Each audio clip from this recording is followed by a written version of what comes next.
2 Samuel chapter 13. Amnon and Tamar. David had a son named Absalom. Absalom had a very beautiful sister named Tamar. Another one of David's sons, Amnon, was in love with Tamar. She was a virgin. Amnon wanted her very much, but he did not think it was possible for him to have her. He thought about her so much that he made himself sick.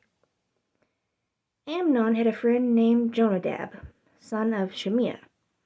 Shimea was David's brother. Jonadab was a very clever man. He said to Amnon, "You are the king's son, so why do you always look so sad? Tell me what the trouble is." Amnon told Jonadab, "I love Tamar, but she is the sister of my half-brother Absalom."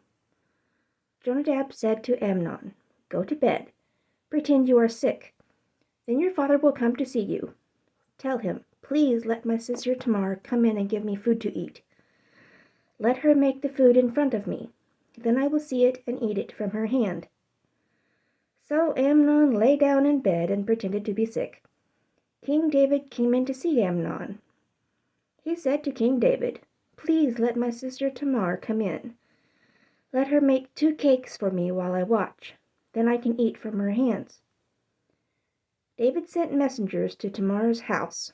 They told her, "Go to your brother Amnon's house and make some food for him." So Tamar went to the house of her brother Amnon. He was in bed.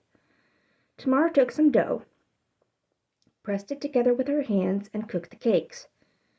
She did this while he watched. Then Tamar took the cakes out of the pan and set them out for him. But he refused to eat. He said to his servants, "Get out of here, leave me alone." So all of his servants left the room. Amnon rapes Tamar. Then Amnon said to Tamar, "Bring the food into the bedroom and feed me by hand." So Tamar took the cakes she had made and went into her brother's bedroom. She started to feed Amnon, but he grabbed her hand. He said to her, "Sister, come and sleep with me." Tamar said to Amnon, "No, brother, don't force me to do this. Don't do this shameful thing. Terrible things like this should never be done in Israel. I would never get rid of my shame, and people would think that you are just a common criminal. Please talk with the king. He will let you marry me." But Amnon refused to listen to Tamar. He was stronger than she was, so he forced her to have sexual relations with him. Then Amnon began to hate Tamar. He hated her much more than he had loved her before. Amnon said to her, "Get up and get out of here." Tamar said to Amnon, "No, don't send me away like this. That would be even worse than what you did before." But Amnon refused to listen to Tamar. He called his servant and said, "Get this girl out of this room now, and lock the door after her." So Amnon's servant led Tamar out of the room and locked the door. Tamar was wearing a long robe with many colors. The king's virgin daughters wore robes like this. Tamar tore her robe of many colors and put ashes on her head. Then she put her hand on her head and began crying. Then Tamar's brother Absalom said to her, "Have you been with your brother Amnon? Did he hurt you? Now calm down, sister. Amnon is your brother, so we will take care of this. Don't let it upset you too much." So Tamar did not say anything. She quietly went to live with Absalom at Absalom's house. King David heard the news and became very angry, but he did not want to say anything to upset Amnon, because he loved him since he was his firstborn son. Absalom began to hate Amnon. Absalom did not say one word, good or bad, to Amnon, but he hated him because Amnon had raped his sister Tamar. Absalom's revenge. 2 years later, Absalom had some men come to Baal Hazor to cut the wool from his sheep. He invited all the king's sons to come and watch. Absalom went to the king and said, "I have some men coming out to cut the wool for my sheep. Please come with your servants and watch." King David said to Absalom, "No, son, we will not all go. It will be too much trouble for you." Absalom begged David to go.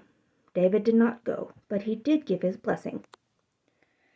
Absalom said, "If you don't want to go, please let my brother Amnon go with me." King David asked Absalom, "Why should he go with you?" Absalom kept begging David. Finally, David let Amnon and all the king's other sons go with Absalom. Amnon is murdered. Then Absalom gave his command to his servants, "Watch Amnon. When he is drunk and feeling good from the wine, I will give you the command. You must attack Amnon and kill him. Don't be afraid of being punished. After all, you will only be obeying my command. Now be strong and brave." So Absalom's young soldiers did what he said. They killed Amnon. But all of David's other sons escaped. Each son got on his mule and escaped.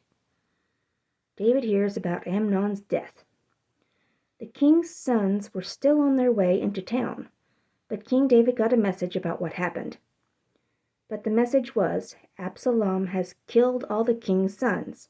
Not one of the sons was left alive." King David tore his clothes and lay on the ground. All of David's officers standing near him also tore their clothes.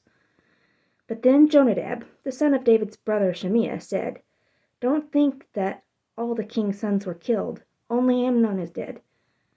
Absalom has been planning this from the day that Amnon raped his sister Tamar. My lord and king, don't think that all of your sons are dead. Only Amnon is dead." Absalom ran away. There was a guard standing on the city wall.